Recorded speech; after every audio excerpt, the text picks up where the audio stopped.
Hello all. I want to welcome you to today's class once again. Today we will be starting our lectures in chapter 2, and I will have 2 lectures recorded for this chapter. The first part of it is what we're going to be doing today.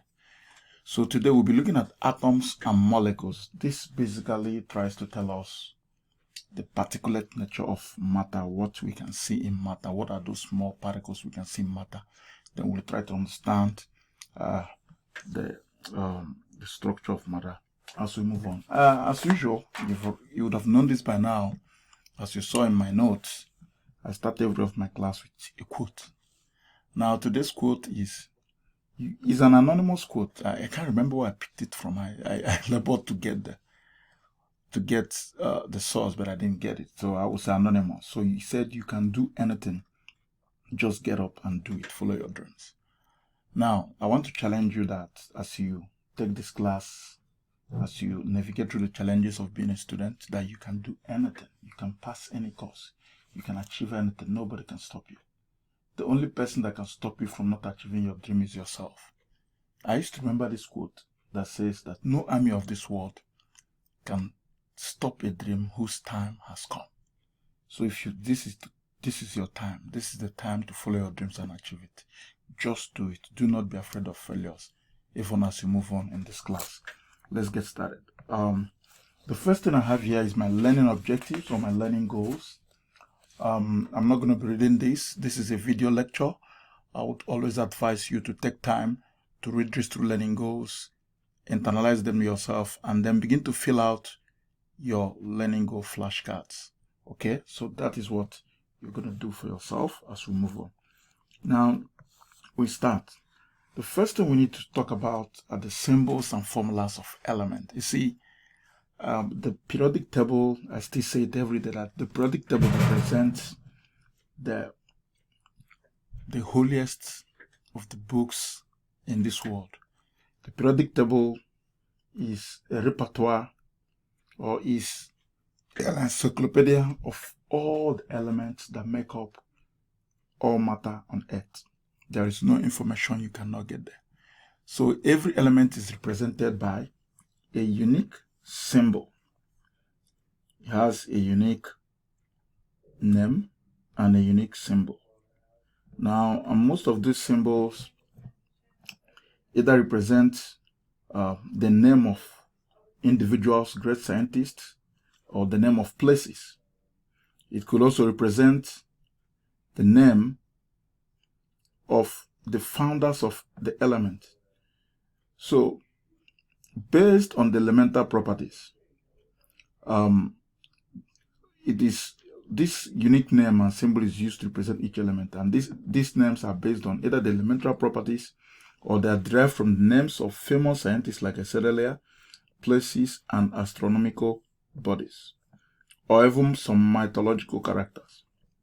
Now, each of these elements are represented by symbols, and these symbols are based on that name of the element, and there are 2 things that usually happens. One, some elements are made up of only one single letters. If they're made up of a single letter, that means they have to be represented by a capital letter, a capital or uppercase letter. Now, some of them have 2 names, are represented or symbolized by 2 alphabets. That means it has to be the first letter will be an alphabet, like this case, and the second letter will have to be a small letter.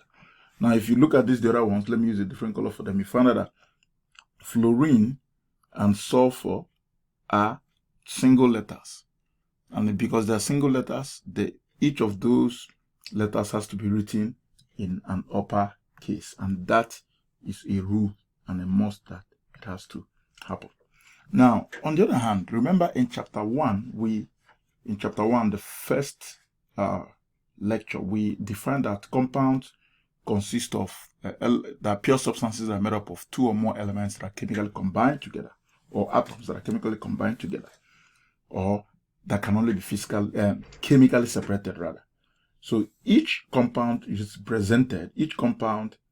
actually represented by symbols of elements. Now, each element represents one atom of that element. And If you have more than one atom in that element, we now use a subscript to represent that. We use a subscript. You cannot use a superscript for that. You must have to use a subscript for that. Now, a subscript, of course, if I have, let me try to show, of course, just to remember, a subscript simply means if I have X value and I want to write a subscript, let me use a different color as a green. So what it means is that my A here represents a subscript. So this is what I mean by a subscript. So it has to be written in this format for it to be correct. So let's look at some of the things we have in there. Now we have carbon monoxide. Here, carbon monoxide is made up of one atom of carbon and one atom of oxygen. And that is the name carbon monoxide. Now, when the subscript is 1, you do not have to represent, you do not have to write it.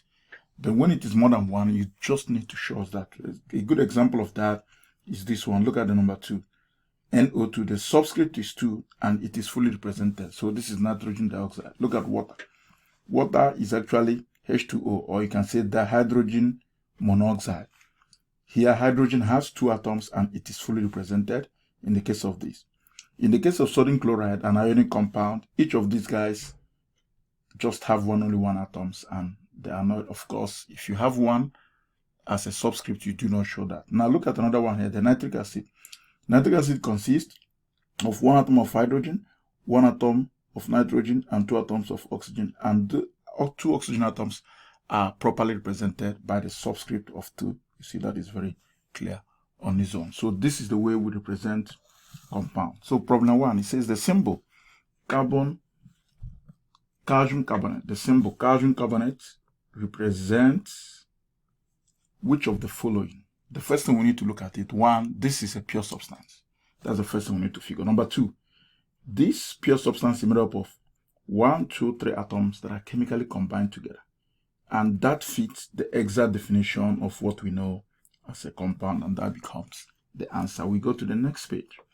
Problem 2, it says write the formulas for the following compound. If you write the formulas for the following compound, the first one says nitrogen dioxide, one nitrogen atom and 2 oxygen atoms. Now remember, we said that if you have more than 1 atom of an element, it has to be represented with what?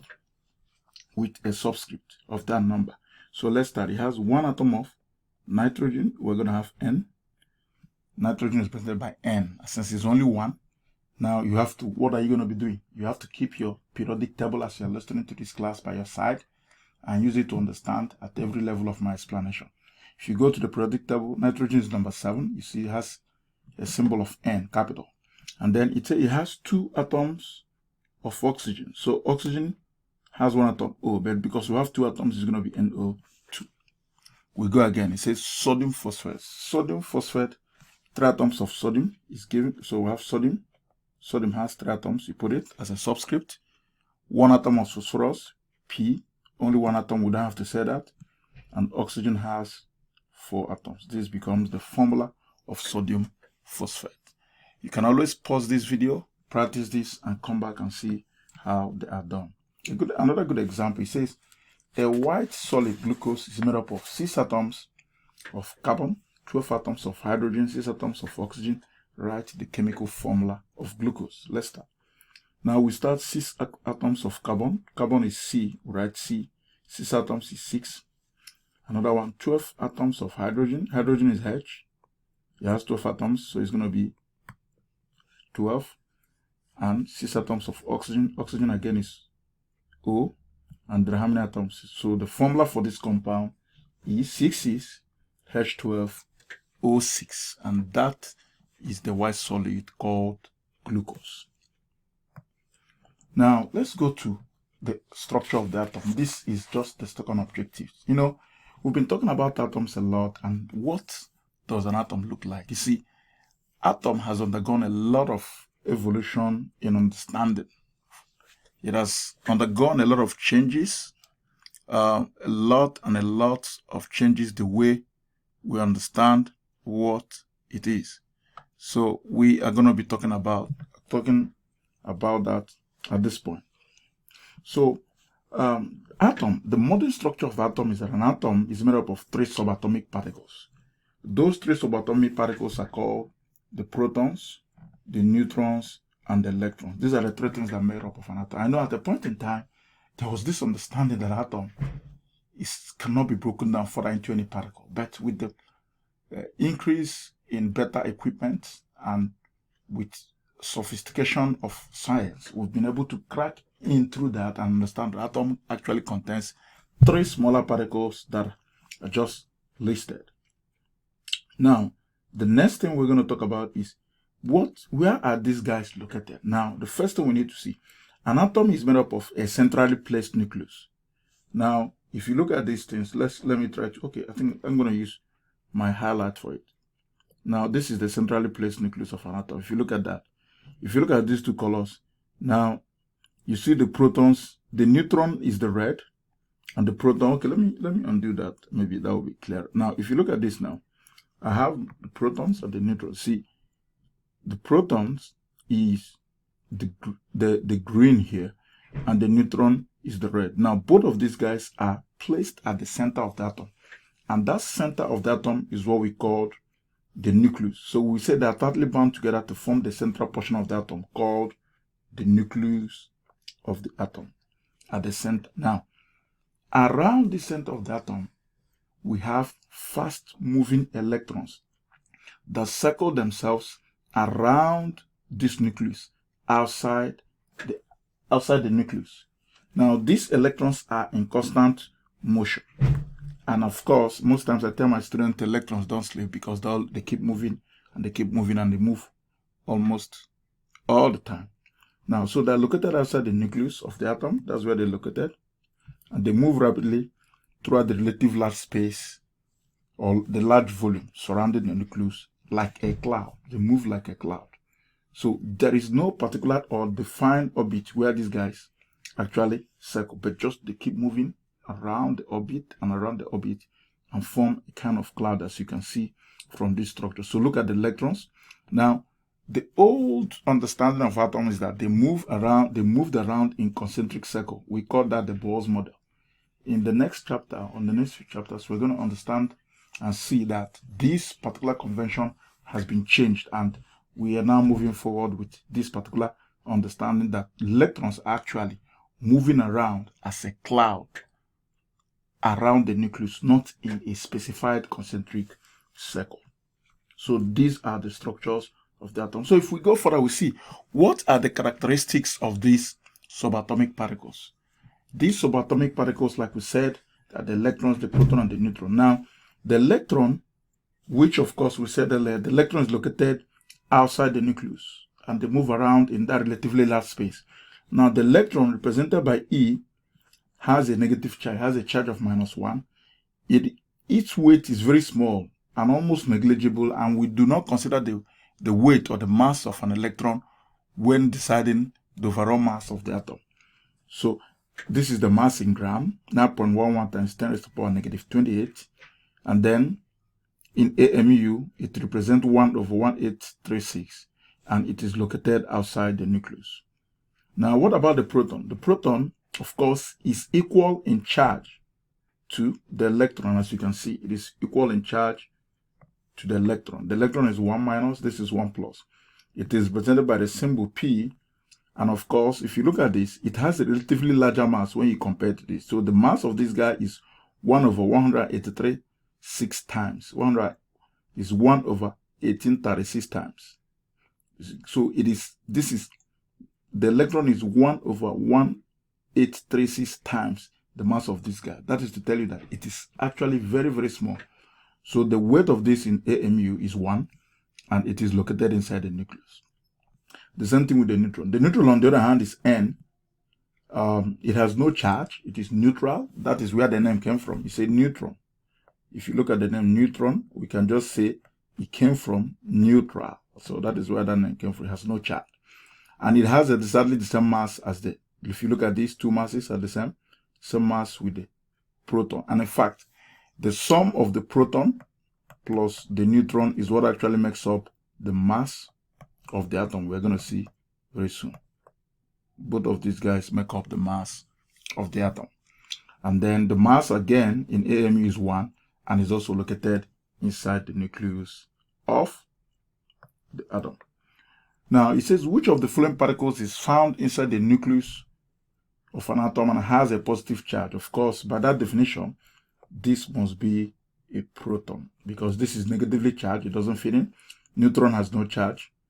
And then we did not talk about the positron. The positron, something else happens. So this fits into this definition, and that will be the choice of your answer. Now, atomic and mass numbers. Atomic number and mass number. What does that mean? Now, the atomic number or the proton number represents the number of protons in any atom. I usually tell students that the proton number is just the serial number of an atom. In fact, you can say that this represents the social security number, SSN, of an atom. No two atoms can have the same number, just like no two individuals in the United States will have the same social security number. And it is always equal to the number of protons in an atom, and it is represented by the symbol Z. Now, the mass number, or what we call the atomic mass. The atomic mass represents the sum of the number of protons and the number of neutrons in the nucleus of an atom. Remember earlier when we looked at the characteristics of an atom, I said it earlier. I said that the electron does not, the electron itself, because it's so small, the electron does not contribute to the mass of an atom. The electron does not contribute to the mass of an atom. It is so small that we assume that the mass is very much negligible. So the mass of the atom is only contributed by the proton and the neutron. And that formula I usually make for students to know is to use the formula that A is equal to P plus N, where P is the number of protons and N is the number of electrons. We're going to see. Now, I want you once again to look at your periodic table. If you're listening to this class, get your periodic table and look at it. Keep it by your side. You see, the periodic table, if you look at the periodic table, it says, this problem says, based on the information given below, what is the atomic number Z and atomic mass A of magnesium? Now, if you take up your periodic number, you see, the format I've written this is that the periodic number is written this way. The periodic number has the formula of the element written. On top of it, you find a number, and down it, you find another number. Now, this number is what we call the atomic number. The atomic number, of course, I told you the atomic number is represented by the symbol Z, and this number is what we call the mass number. You call it the mass number or atomic mass, whichever one you call it is okay. A. Now, it says, based on information, what is the atomic number? So the atomic number of this element, the atomic number Z of magnesium is 12. That is why magnesium is number 12 if you're looking at the periodic table. Whereas the atomic number of magnesium from that number is simply represent 24.31, the number that is written below the number in your periodic table. All right. And it's good you begin to understand how to use the periodic table in solving some problems. We're going to be seeing a lot of that as we move on. Now it says, what is the mass number and atomic number for an atom that contains 7 electrons, 7 protons, and 8 neutrons? What is the mass number? Now, the first thing you need to do is to look at your periodic table. Now, but the information is clear. It says, first of all, it says, what is the mass number? Remember what I told you earlier, that the mass number A of an atom just simply represents the number of protons plus the number of electrons. Now we look at it. We see the electrons. The electrons do not contribute to the mass of an atom. But here we have what? The protons and the neutrons. So what do?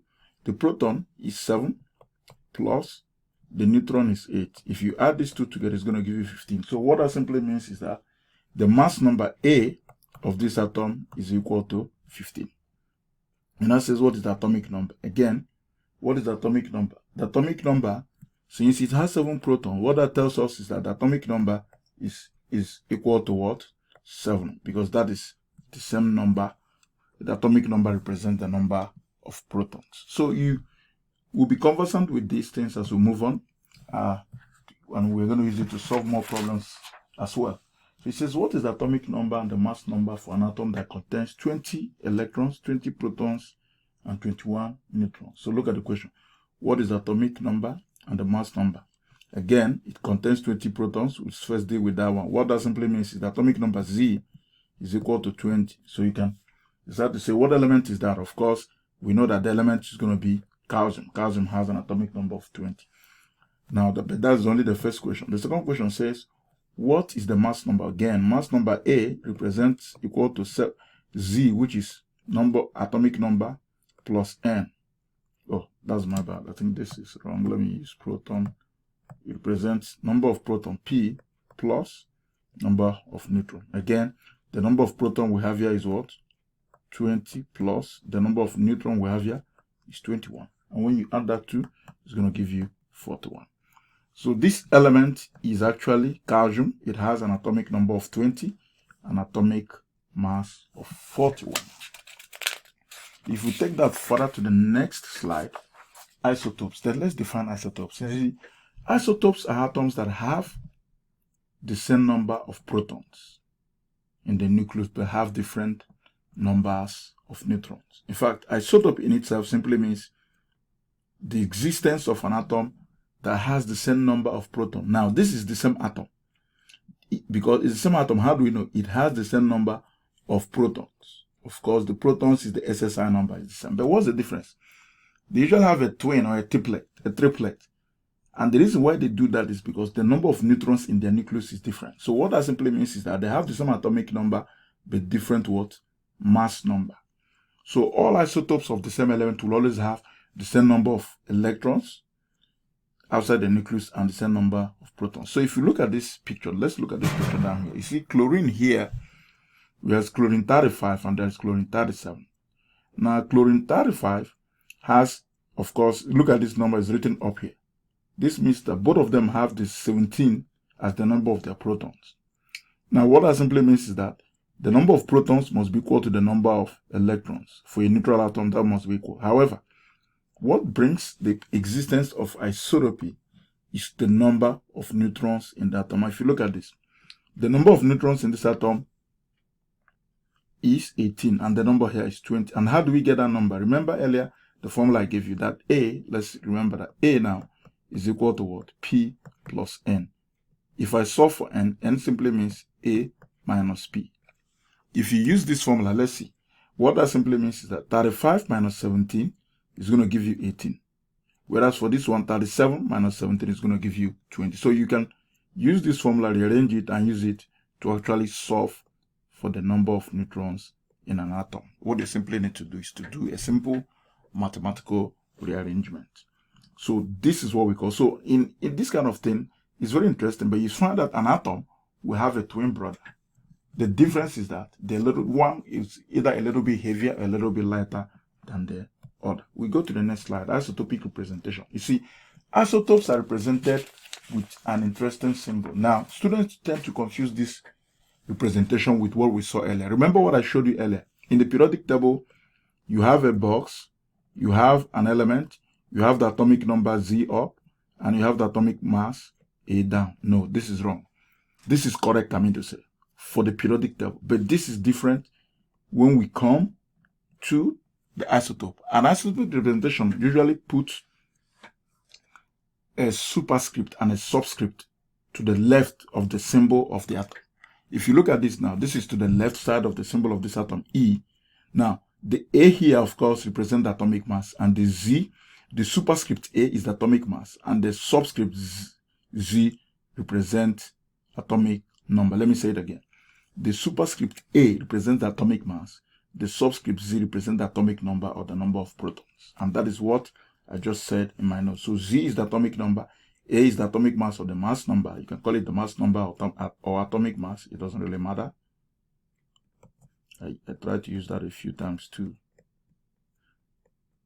Or atomic mass. So it doesn't really matter whichever one you feel you want to use. So it doesn't really change anything. So, well, I'm trying to see that I wrote that even better. So, or atomic mass. So let it be very clear. Now, E, of course, represents the elemental symbol of the atom. So let's look at this. So now this is a good example of sulfur. Sulfur here has a superscript of 33. This 33 represents the atomic mass of A, and it has a subscript that represents Z, which is the atomic number. So this symbol represents an atomic isotope of sulfur that contains 16 protons and 17 neutrons in the nucleus. How do we get the 17 neutrons? Again, the number of neutrons will be, if you do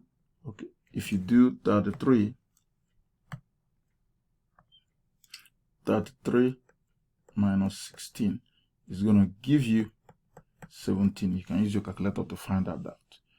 Now, and then we can also now use that to identify the full name of an atom. So you can call an atom by its mass.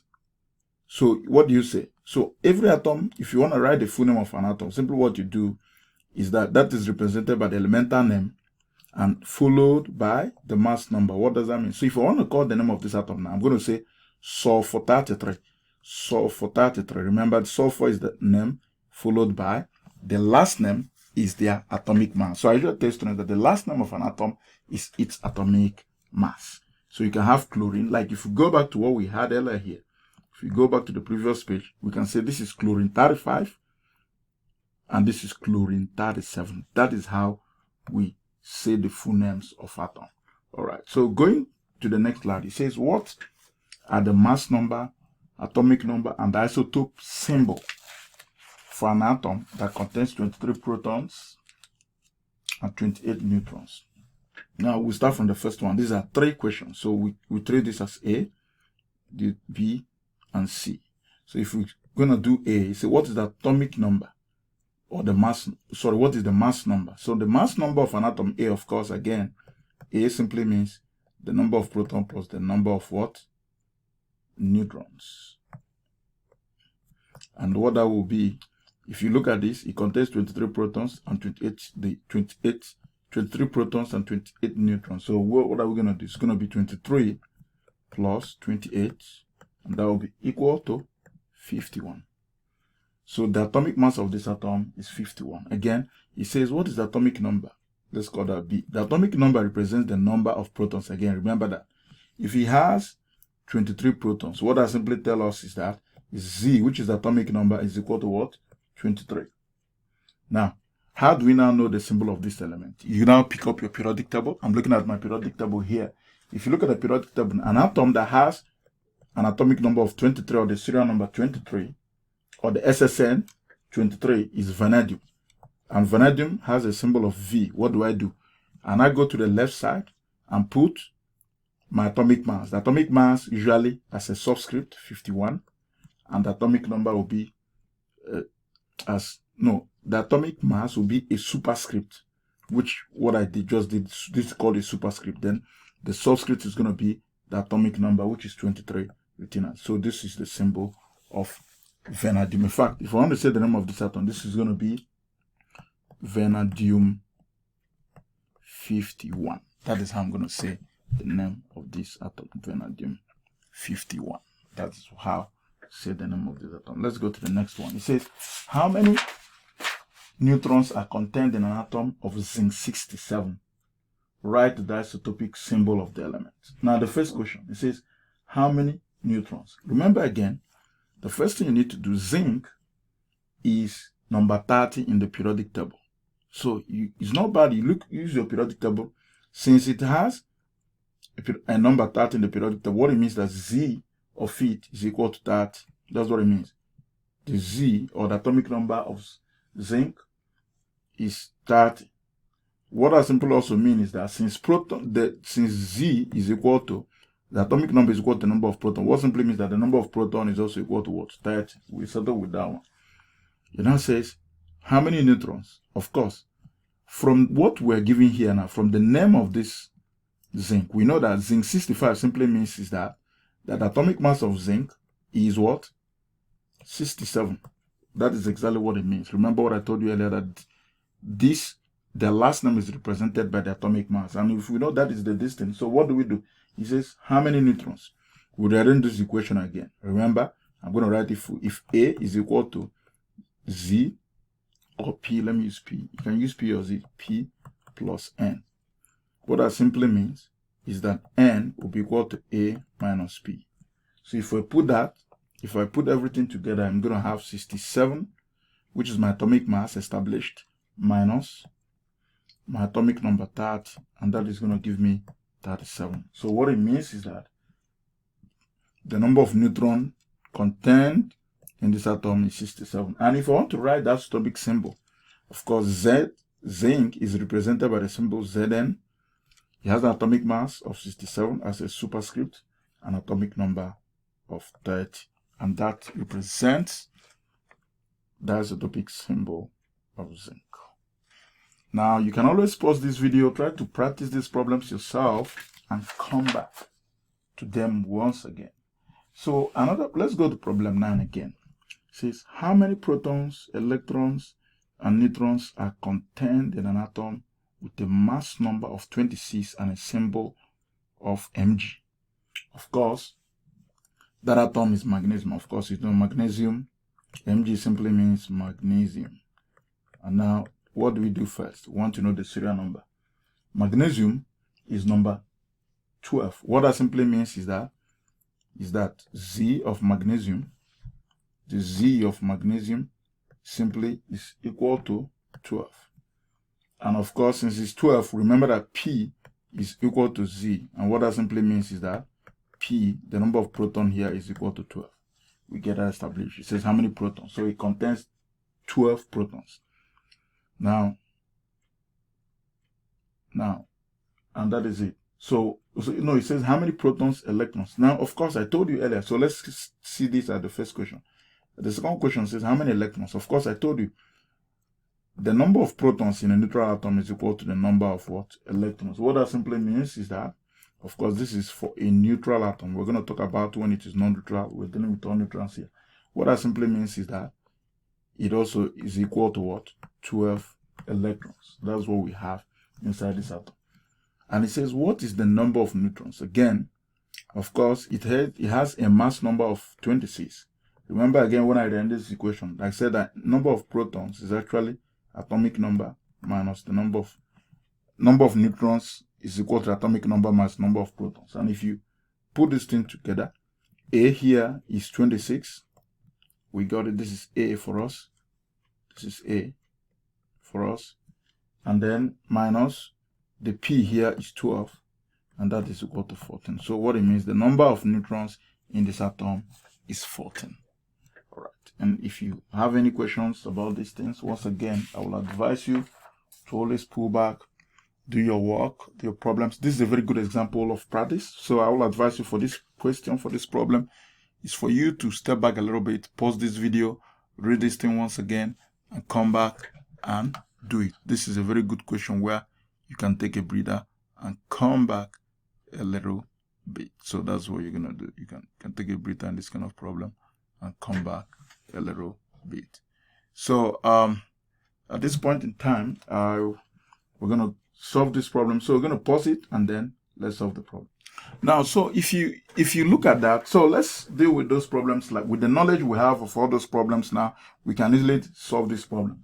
So from here, you say chlorine, what is the number of electrons it contains? Of course, chlorine is number 17.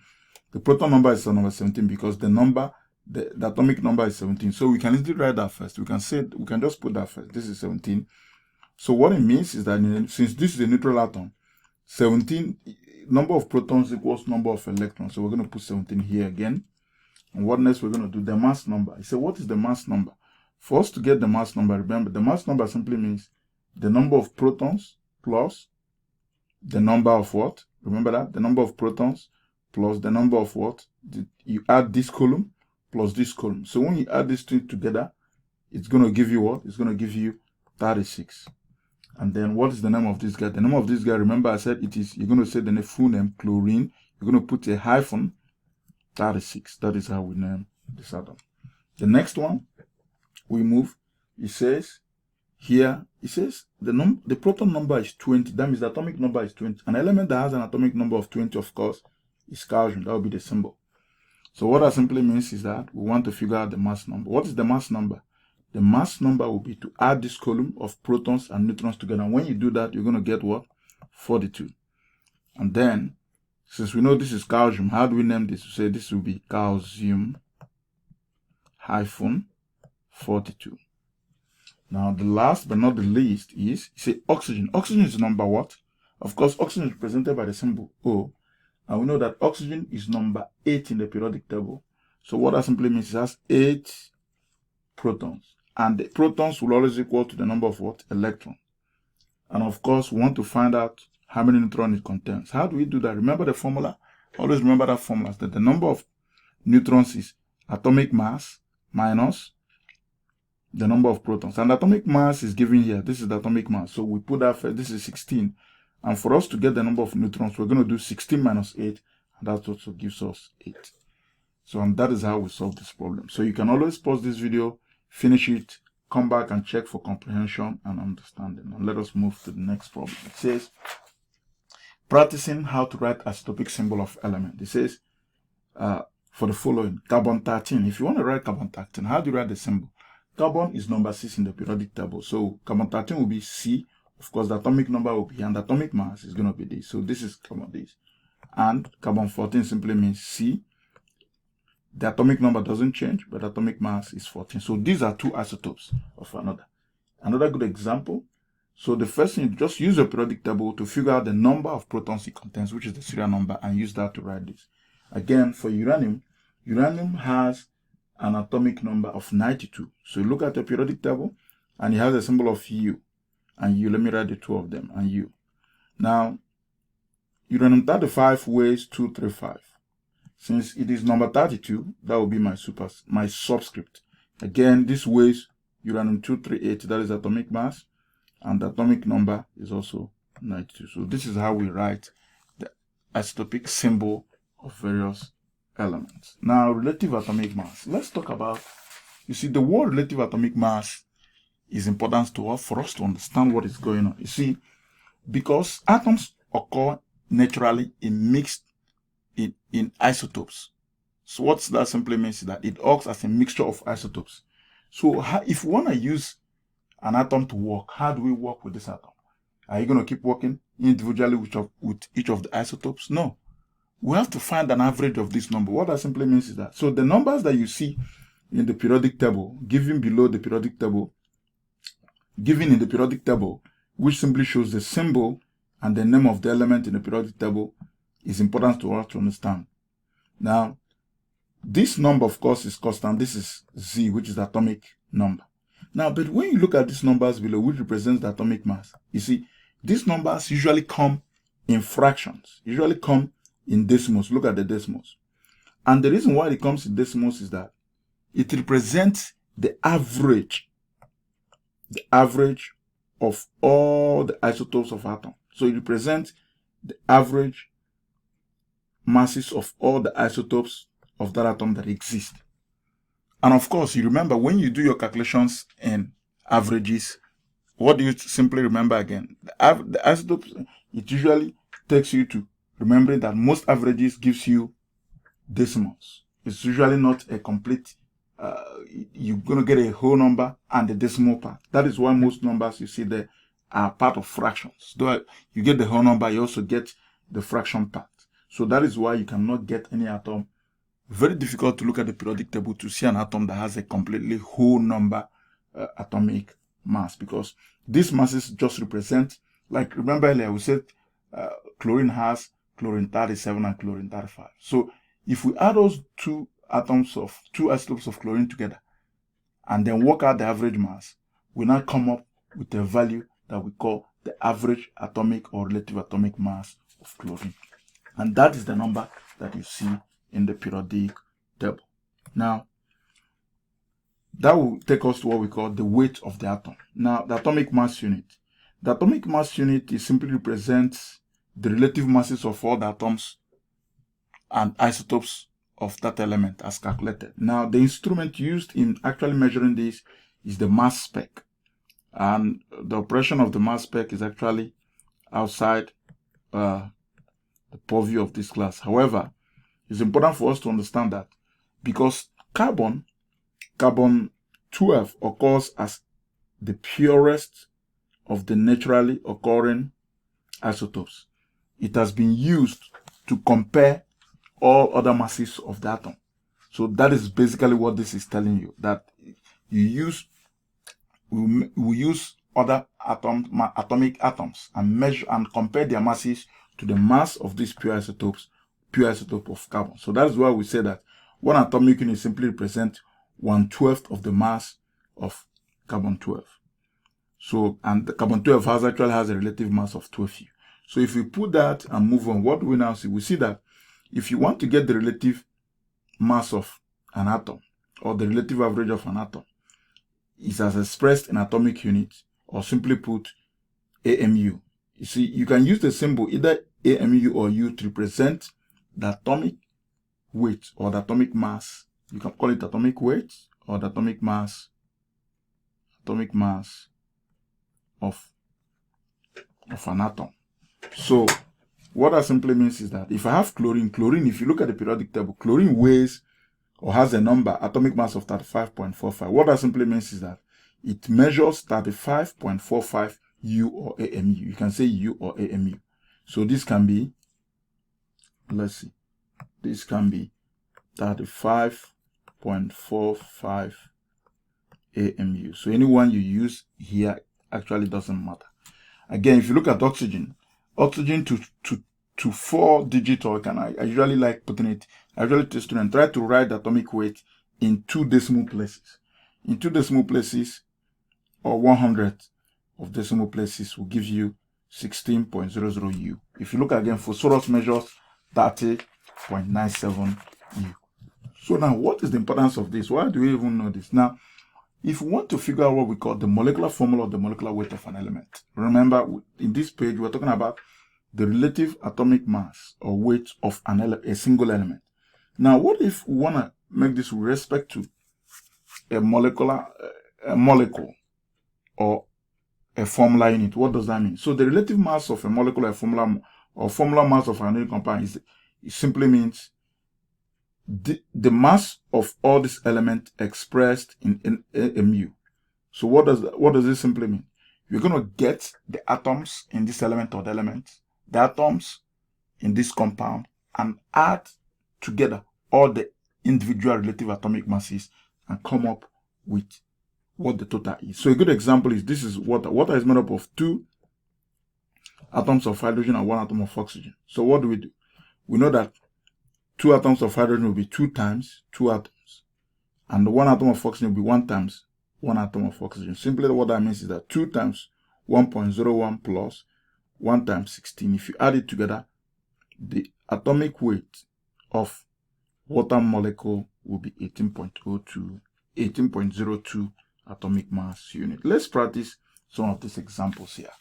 So what is the molecular weight for the following compound? Of course, molecular weight, molecular, is used to represent what we call covalent or molecular compound. We'll talk about this much later. So covalent or molecular compound. I'm telling you, when a compound is made up of 2 nonmetals. Yes, compound. If a compound is made up of 2 nonmetals, we use the word covalent or molecular for them. Now, so if you look at these 2, they're all nonmetals. So what do? We add them together. Now I want you to pick up your periodic table, open it, and begin to see what we're doing. The weight of sulfur here is 32.06, and it has only 1 atom. So I'm going to begin to add everything together. So it's going to be 32.06 plus, then oxygen is 3 oxygen atoms times the weight of oxygen. Now, I don't usually mind if you don't put the unit immediately. What matters is that at the end of the day, you have to put the unit together. If you do your mathematics very well with your calculator, you're going to get 80.06 U atomic mass. So this represents the atomic weight, or what you say called the molecular weight of sulfur trioxide, this compound. You don't need to know the name for now. Let's go to this one. This is what we call urea. This compound is actually urea. So let's add it together. We have 1 carbon atom. This is 1. I don't need to say times 1 because it's just 1. Plus, I'm going to add plus. Hydrogen atom, we have 4 of them. So 4 hydrogen atoms times the weight of hydrogen is 1.01 plus nitrogen there is 2 atoms, and each of them weighs 14.01 plus oxygen weighs 16.00. If you do your mathematics together and add this thing, you get 60.07. You can always pause, finish the last one, and come back and check your answer. Now let's do this, the last one. There are 3 hydrogen atoms, and that is 3 bracket 1.01, that is the weight of hydrogen, plus the weight of phosphorus is 30.97, plus oxygen. There are 4 atoms of oxygen there, so what it means that 4 will multiply 16.00. And if you add everything together, the weight of this molecule is going to be 98.00 atomic mass units. So that is how we calculate the atomic weight of elements. So pause this video and try this next problem. After trying it, you can always come back and check your answers if you know you got them correctly. So let's do that real quickly. So calcium weighs, again, weighs 40, and there are 3 atoms. So we're going to start. So there's be 3 times 40.08, if you look at your periodic table well, plus, now look at, I like putting this bracket, and it means a lot. Let's try to understand it, particularly in ionic compound. Now again, I have to say this. You see, it says use the periodic table to determine the formula weight. The word formula weight is associated with ionic compound. Ionic compounds are compounds that are made up of a metal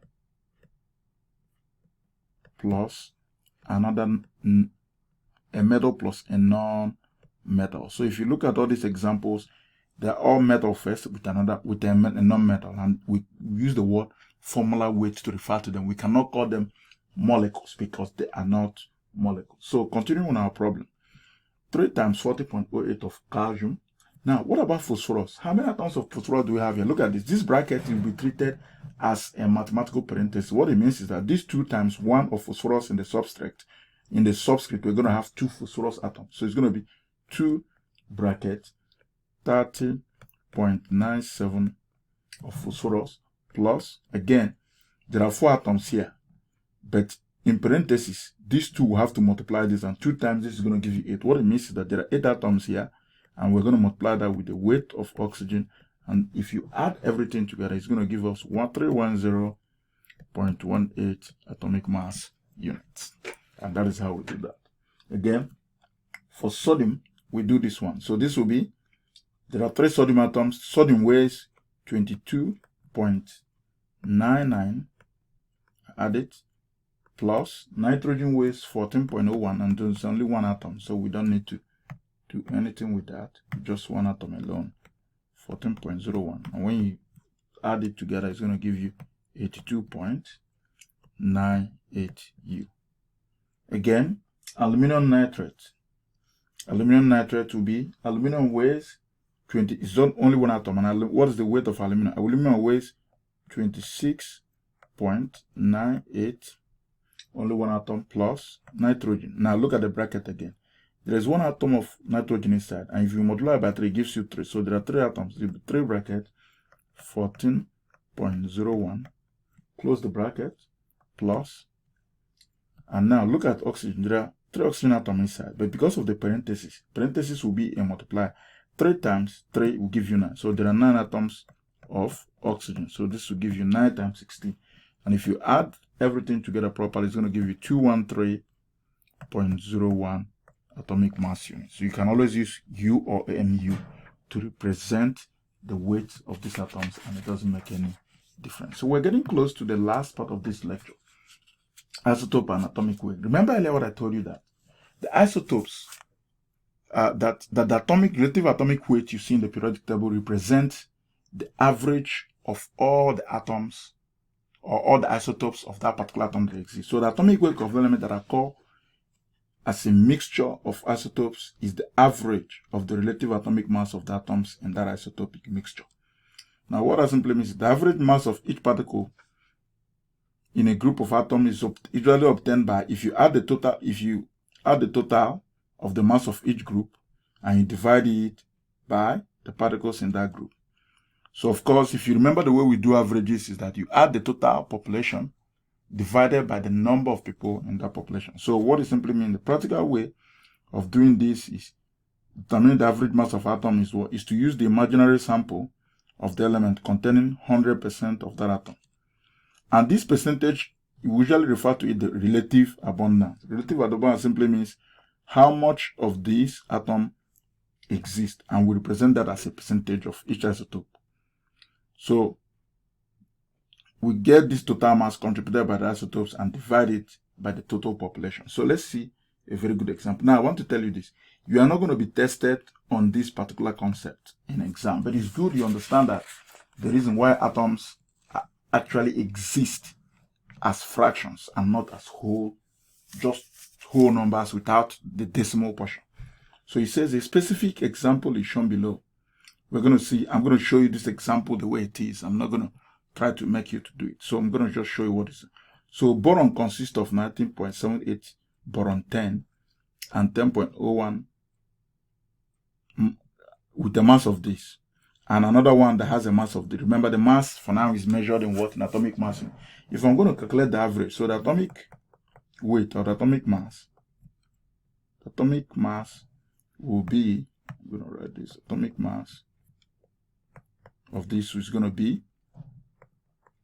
now what it means is that, now boron 10 has a mass of this, and this is the percentage, so it's going to be 90 point, it calls us 8%.